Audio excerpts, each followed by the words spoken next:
I have a confession to make. I'm not very good at cooking. As a matter of fact, I can just about do the basics. My only hope of cooking a proper meal is to go through cooking books, identify a recipe, and go through it on a step-by-step basis. The only time this rule changes is when we have a barbecue. I'm there grilling sausages, burgers, chicken, whatever it might be, and suddenly I have this belief that I'm Jamie Oliver. I'm also not very good at household maintenance tasks. And conventional wisdom would suggest that I should be good at doing these things around the house. But I'm quite fortunate, because despite my strengths and my many weaknesses, my family still love me. And also, society doesn't label me because of these weaknesses. But society does label people who have physical or mental disabilities. And why does that happen? Robert Hensel wrote, "There is no greater disability in society than the inability to see a person as more." See, unfortunately, most of society, when we look at people with disabilities, we look at them from a medical perspective. We ask the medical profession to fix them as if they are broken. And what I can't understand is why we can't look at people with disabilities from a social perspective. Why we cannot view people with disabilities as a community amongst the vast, diverse range of communities in our society. Why they're not seen as a piece of the jigsaw puzzle that, when completed, goes into making the beautiful picture that is our world. This is Timothy Shriver. Timothy Shriver is CEO of the Special Olympics and author of the book Fully Alive. And in this book, in the early pages, he tells a wonderful story. It's a story from the 1995 Special Olympics, which was held in America, and the opening speaker was President Bill Clinton. The event was being held in the Yale Bowl, an old stadium that certainly wasn't fit for the purpose of the opening of the Special Olympics. Indeed, they couldn't put President Clinton on a podium in the field because of security concerns, and instead had to create a podium high up in the stands where he could easily escape should any threat arise. But they did put big television screens around the field and around the stadium so that spectators and athletes could see him quite clearly. They also gave all of the athletes a disposable camera, so it would allow the athletes to record their unique memories of that occasion. One of the official photographers on duty that day was down on the field, and he noticed that one of the athletes was looking through the camera in the wrong direction. And he was looking through the lens in a way that wouldn't allow him to take a photograph. So politely, he went to the athlete and he explained that if you want to take a photograph, you need to turn the camera the other way and look at the lens, from the direction that is conventionally looked at. But the athlete explained to him, actually, I'm not trying to take a photograph. I'm using the lens as a binoculars to enable me to see President Clinton more clearly. And as Timothy Shriver explained, both participants had a disability. One was biological, the other was an attitude. But also both of them had strengths. One strength was in cleverness, and the other strength was in kindness. It's also interesting in that book that Timothy Shriver talks quite a lot about, in the Special Olympics, seeing people of different abilities rather than disabilities. And indeed, he coined the phrase difability instead of disability. And that's the phrase that I'm going to use, or the term I'm going to use for the rest of this talk. See, all of us in society have contributions to make. All of us have strengths and weaknesses. And actually, in Denmark, there's a really interesting organization that was established which employs people with autism. And they subcontract their employees to large companies who have challenges or problems that the general population cannot solve. And people with autism have a unique approach that enables them to decipher the problem and solve the problem in a way that people who are employees of the client company cannot do. So you see, what some people see as a weakness, other people see as a strength.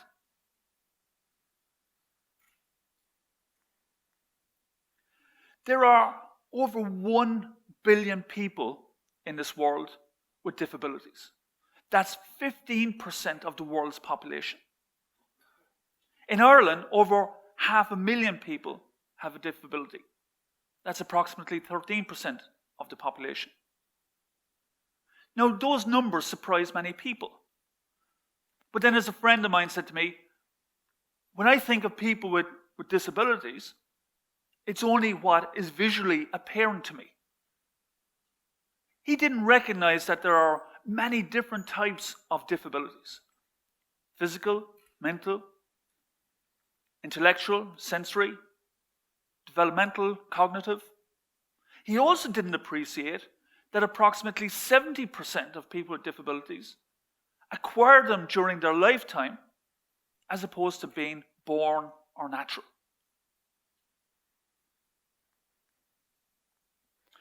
One of the great shames of our society, one of the really great shames of our society, is the rate of employment and the rate of pay for people with disabilities. Approximately 35% of people with disabilities are in employment, compared to 73% in the general population. On average, they will receive about 60% of the average wage of the general population. And they have the lowest disposable income of any households in the general population. Those are shameful statistics. Now, there's many reasons why they have great difficulty in getting a job. And that includes poor levels of education, difficulty in accessing the workplace. Sometimes the type of disability that they have precludes them from getting certain types of jobs. And there's also the welfare benefit trap, where it makes more economic sense for them to stay within the welfare system rather than to get a job. And of course, there's also discrimination in the workplace by employers, and indeed fear by employers that if I employ somebody with a disability, then I'm going to have to deal with additional issues like health and safety concerns.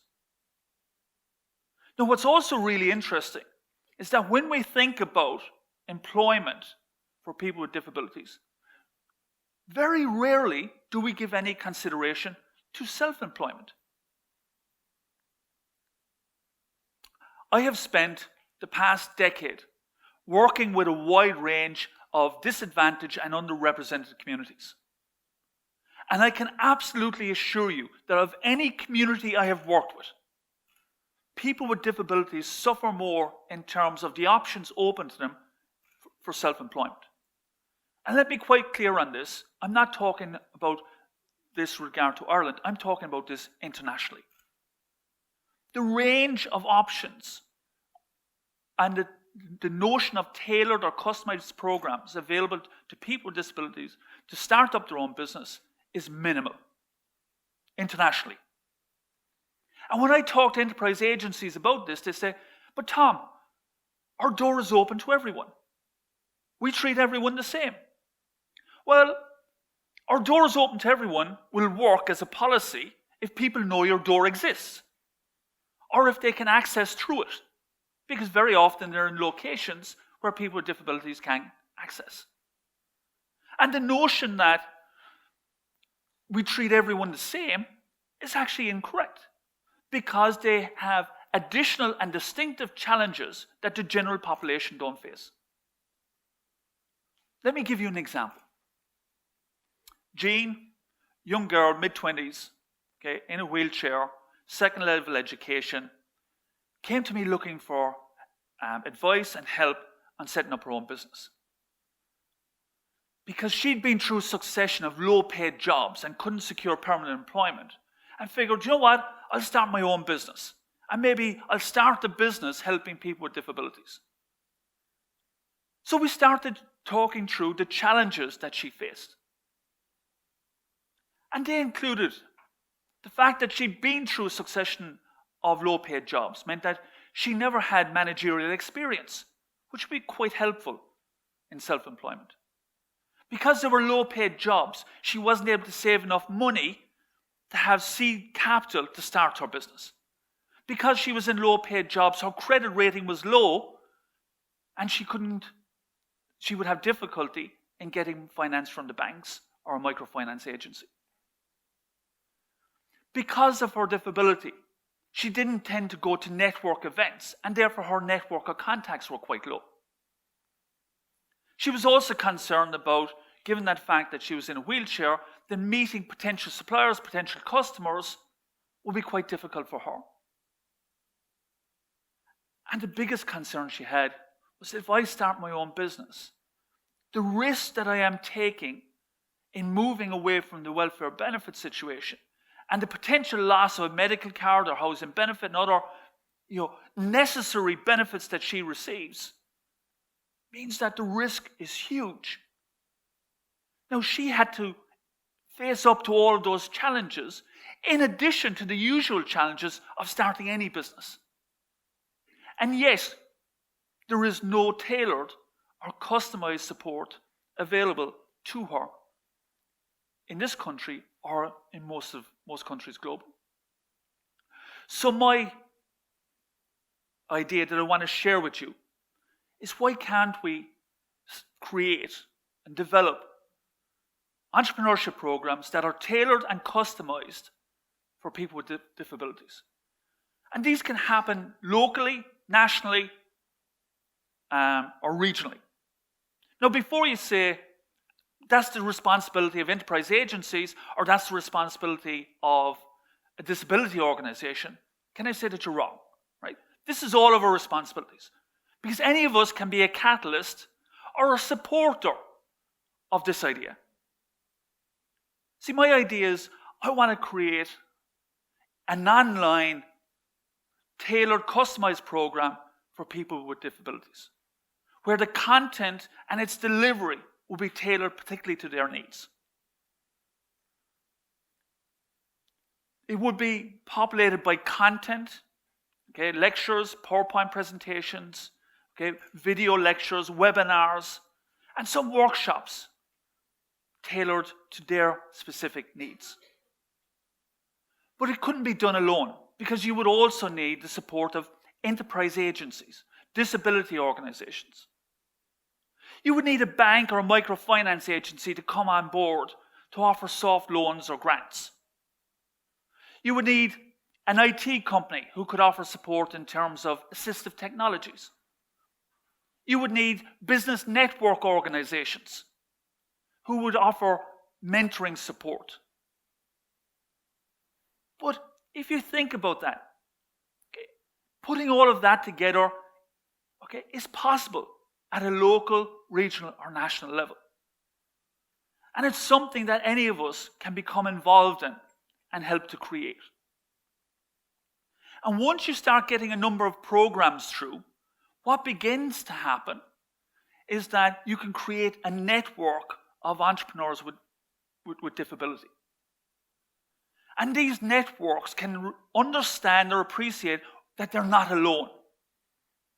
And that's one of the great challenges right now for people with disabilities. They feel they're all alone in terms of starting up their own business. Whereas suddenly they become part of a network where they share the challenges that other people similarly have. And those networks can connect locally, nationally, internationally.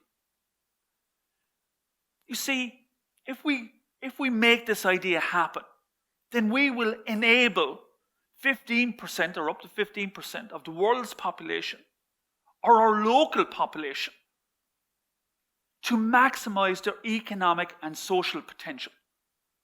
Think about that. We're giving people the opportunity to maximize their economic and social potential. But you see, when I look at, or when I work with people with disabilities, see, I don't see them from a medical perspective. I see them from a social and economic perspective. I see people who I work with who are potential creators of future wealth. Future wealth for themselves, for their families, for their employees, and for society.